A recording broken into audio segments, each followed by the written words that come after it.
네, 안녕하세요. 오토캐스트 신승영입니다. 최근 일본 후지 스피드웨이에서 열린 슈퍼다이큐 24시에 다녀왔습니다. 이 대회는 일본에서 열리는 유일한 24시간 내구 레이스로 피아 GT3 공인 차량부터 현재 개발 중인 차량까지 다양한 클래스로 구성되어서 일본에서는 아주 높은 인기를 누리고 있습니다. 제가 취재하러 간 것은 개발차인 STQ 클래스, 그 중에서도 GR 코로라를 기반으로 만든 이 수소 콘셉트카를 보기 위함인데요. 넥소나 미라에 같은 수소 연료 전지차가 아닌 수소 엔진차입니다. 간단히 말하면 둘 다 수소를 동력으로 사용하는 것은 같지만 수소 연료 전지차는 연료 전지 스택에서 수소와 산소가 만나 전기를 만들고 그걸로 전기차처럼 모터를 작동시키는데요. 수소 엔진차는 기존 내연기관 차량과 구조적으로 똑같습니다. 가솔린이나 디젤 대신 수소를 태워 구동력을 얻는 방식이에요. 파워트레인만 본다면 기존 내연기관과 동일한 메커니즘으로 이 연료 펌프와 인젝터 그리고 일부 전자장비 등만 바꿔서 친환경성을 구축할 수 있다는 장점이 있습니다. 수소를 연료로 사용해 탄소 중립을 달성하면서도 100년 이상 누적된 내연기관에 대한 기술 노하우와 생산 인프라를 그대로 활용한다는 점에서 충분히 매력적으로 들리는데요. 물론 짧은 내구성을 비롯해 엔진 외 다른 파츠나 수소 충전 및 보관 등에 있어서 양산까지는 아직 많은 개선이 필요합니다. 앞서 제가 도요타와 혼다의 서로 다른 하이브리드 시스템을 비교하며 각자의 차세대 전략도 살펴봤었는데요. 도요타의 멀티패스웨이 전략은 하이브리드부터 플러그인 하이브리드, 전기차, 수소 연료 전지차, 수소 엔진차, 그리고 탄소 중립 연료 차량 등 6가지 제품군을 모두 갖추고 각 지역별 에너지 수급 상황과 인프라, 시장 분위기에 따라 가능한 많은 고객들에게 더 많은 선택지를 제공하겠다는 것입니다. 회사가 모든 선택지를 개발하고 결과적으로 고객, 시장의 선택에 따라 맞춰가겠다는 것인데요. 여기서 탄소 중립 연료는 이퓨얼과 바이오 연료 모두를 말합니다. 탄소 중립 연료차는 다음 시간에 이야기를 하고 오늘은 수소 엔진차에 집중하겠습니다. 사실 이 수소 엔진차는 도요타에서만 하는 것은 아니에요. 앞서 BMW와 포드가 콘셉트카 및 특허 소식을 꾸준히 전하고 있고 상용차 부분에서는 단연 볼보 트럭이 앞서고 있습니다. 특히 볼보 트럭은 오는 2026년 실도로 테스트에 이어 2029년 양산까지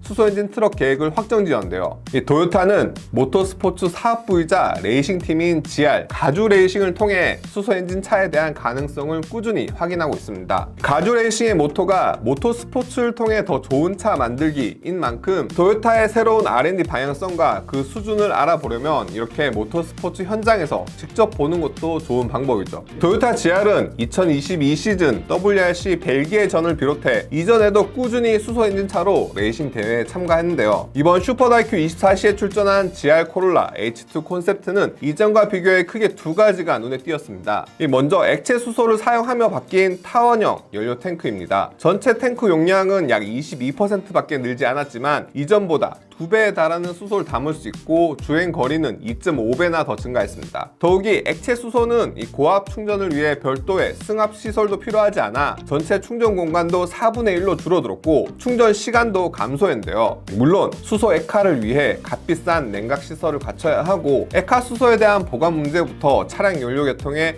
전면적인 재개발이 필요했습니다. 실제로 GR 컴퍼니 타카하시 토모야 사장도 새로운 수소 엔진차 개발 과정에서 액화 수소를 위해 영하 253도 이하로 낮추는 것이 가장 어려운 과제였다면서 이 해당 조건을 충족하기 위해 개발 과정에서 부품이 부서지는 등 매우 많은 실패를 경험했다고 밝혔습니다. 이어 콘셉트카에서는 대기 중 이산화탄소 포집 장치도 눈에 띄었는데요. 단순히 탄소 배출을 줄이는 것을 넘어 대기 중에 탄소를 소형 탱크에 모아 다양한 방식으로 저장합니다. 별도의 추가 에너지를 사용한 것이 아니라 차가 달리며 공기를 빨아들이는 흡기 기능과 연료를 태울 때 발생하는 엔진의 열만을 사용해서 이산화탄소 포집 장치를 작동시킨다고 합니다. 더불어 아무리 수소와 산소가 만나 폭발 작용을 하더라도 함께 흡입한 공기 속 포함된 질소 때문에 이 소량의 질소 산화물이 발생하는데요. 이 외에도 극미량의 엔진 오일이 연소되어 발생하는 이산화탄소까지 있기 때문에 이런 것들을 걸러주는 장치들도 곳곳에 배치되어 있습니다. 그 외에도 차량 전반의 내구성을 높이기 위한 노력도 돋보였습니다. 앞서 지난해 24시 내구 레이스에서는 주행 중 연료 펌프만 이 2차례 교체하는 등 주요 부품에 대한 대대적인 수리 작업이 이루어졌었고 상당히 많은 시간을 잡아먹었었는데요. 일상적인 주행 테스트에서는 10만 킬로미터 내외의 내구성을 확인했지만 극한의 레이스에서는 내구성이 금세 바닥나버렸습니다. 그래서 이번 대회는 이 연료 펌프에 듀얼 드라이브 크랭크 메커니즘 메커니즘을 도입하고 안전 밸브와 배관, 연료 압력 등을 최적화해 연료 공급 및 분사 시스템에 대한 부담도 대폭 줄였습니다. 더불어 전반적인 경량화 작업을 통해 에카 수소 및 탱크 등 연료 부분의 무게가 늘어났음에도 불구하고 전체 공체 중량은 40kg이나 줄었습니다. 실제로 본 경기는 상당히 박진감이 넘쳤습니다. 물론 함께 달린 GT3 클래스와는 비교할 수 없지만 이산화탄소를 배출하지 않는 친환경 차량임에도 강렬한 사운드와 이 멀리서도 느껴지는 공기의 떨림 등 기존 내연기관 특유의 뜨거움이 묻어났습니다. 만 68세 나이로 24시 내구 레이스에 스타트 드라이브로 나선 도요타 아키오 회장, 모리조 선수도 눈길을 끌었습니다. 저도 24시간 내내 지켜본 것은 아니고 관계자 인터뷰나 다른 취재를 위해 이동도 하고 잠까지 잤으니 사실 3시간 단위로 결과만 확인한 것이 대부분이었는데요. 변수가 많은 대회인 만큼 예상대로 흘러가진 않았습니다. GR 코롤라 H2 컨셉트는 중간중간 생각보다 더 많은 장시간의 수리가 있었어요. 도요타 GR과 루키 레이싱 팀 입장에서는 안타까웠겠지만 어쨌든 332랩을 돌며 완주를 했고 24시 내구 레이스에서 볼 수 있는 여러 장면들이 꽤 재밌었습니다. 저 개인적으로는 수소 엔진 차는 여러 장점이 있지만 수소 연료 전지 차량과 비교한다면 아직은 좀 더 많은 시간이 필요해 보입니다. 다만 도요타 멀티패스웨이 전략이 가지는 진정한 힘은 수소 엔진차든 탄소 중립 연료차든 이 모든 가능성을 열어두고 각각의 현장에서 경험하는 실패가 이 단순한 실패로 끝나는 것이 아니라 이 다음 단계로 가는 기회로 생각하며 계속해서 도전하는 것이 아닐까라고 느껴졌는데요. 이번 영상이 여러분의 자동차 생활에 조금이라도 도움이 되길 바라며 전 지금까지 오토캐스트 신승엽이었습니다.